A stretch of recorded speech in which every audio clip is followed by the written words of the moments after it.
as I met Mr. Gandhi in the capacity of an opponent, I have a feeling that I know him better than most other people because he had opened his real fangs to me, you see, and I could see the inside of the man.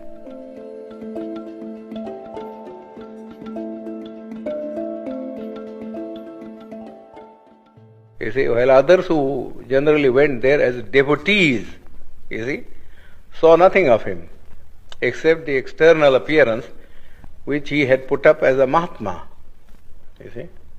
But I saw him in his human capacity, the bare man in him. You don't feel then that he fundamentally changed the aspect of... Not at all, not at all. In fact, he was all the time double dealing. He conducted two papers, one in English, the Harijan, you see, and before that, Young India.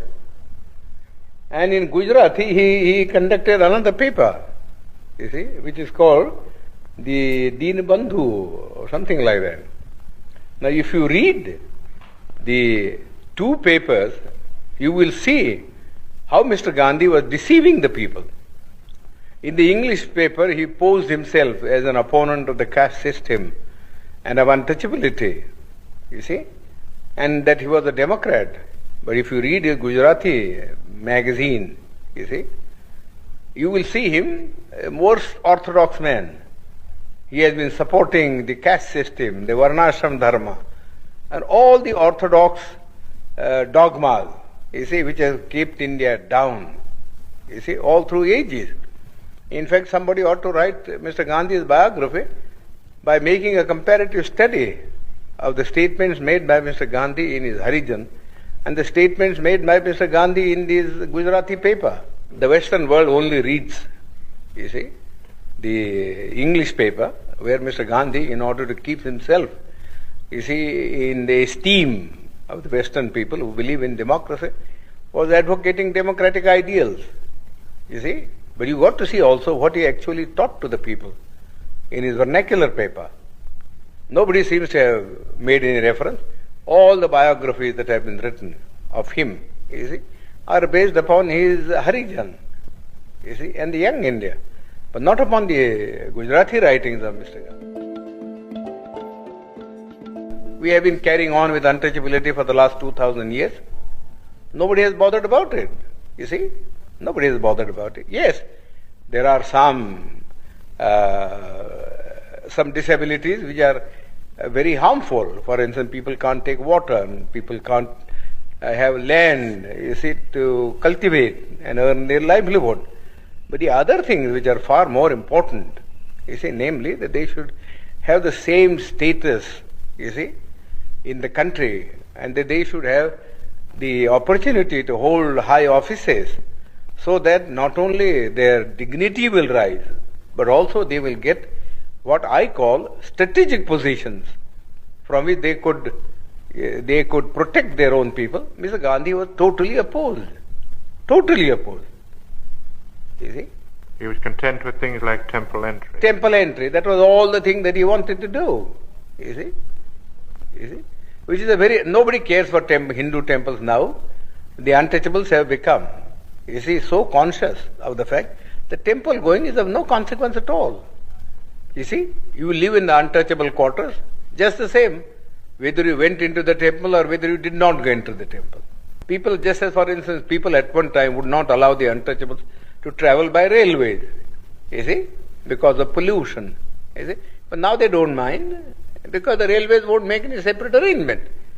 But because they travel together in the train, it doesn't follow, you see, that their life in the villages vis-a-vis the Hindus has in any sense changed.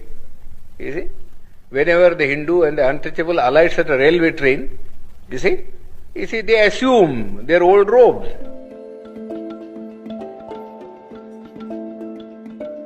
I do not know how suddenly Mr. Attlee agreed, you see, to give independence.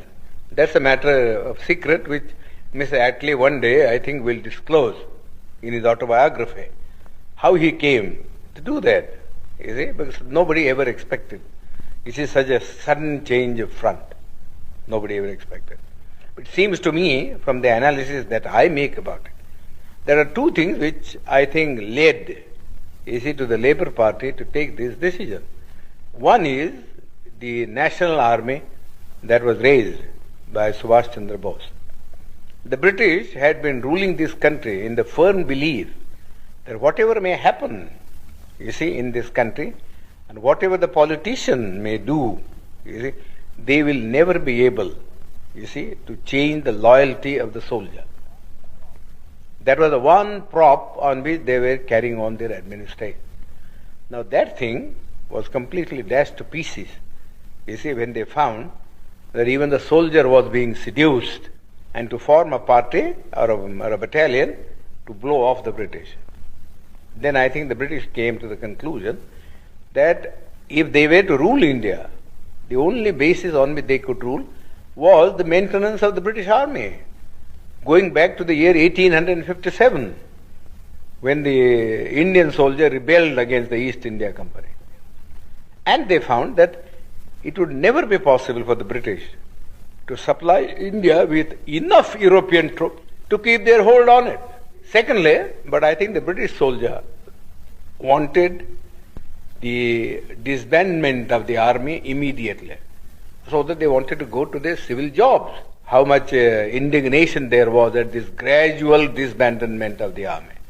Because those who were not disbanded felt that those who were disbanded were going to take their jobs. What's going to happen to them? Therefore they could not, think of having enough of a British army to keep India down. And besides, they had thought, I think, thirdly, that after all, what they gained from India was commerce, and not so much the civil servant salary or the army income. They were small things, and they had better be sacrificed for the sake of keeping something which was much more profitable, namely trade and commerce. Because whether India remained independent or India accepted dominion status or something lesser than that, the trade and commerce would go on just the same.